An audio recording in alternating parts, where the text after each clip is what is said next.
A political storm is brewing in New Zealand, ignited by a controversial proposal that challenges modern perspectives on gender identity. The move, introduced by a minor government party, has sparked fierce debate, with supporters hailing it as a victory for common sense and critics warning of potential harm to inclusivity and progress. The New Zealand First, NZF, party, a populist partner in the coalition government, has proposed legislation to legally define gender based on biological sex.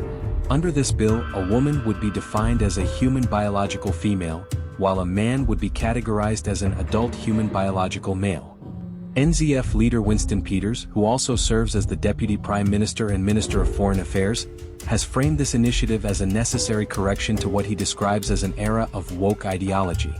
This bill reflects biological reality and ensures legal clarity, Peters stated. He emphasized that it was designed to safeguard women's safety, rights, and progression in society, which he believes have been undermined by progressive social engineering.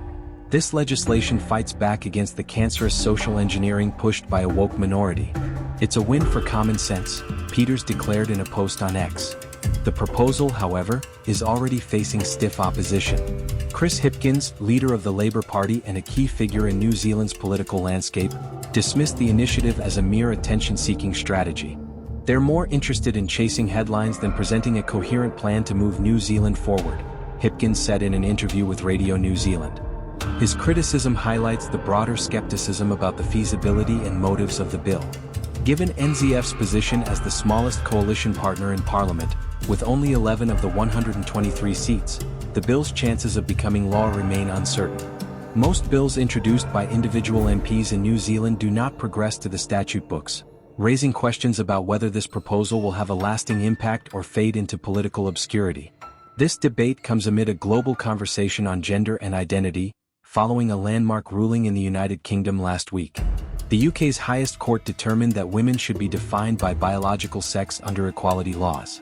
The ruling has been celebrated by conservative politicians and some feminist advocates, who view it as a step toward protecting women's spaces and rights.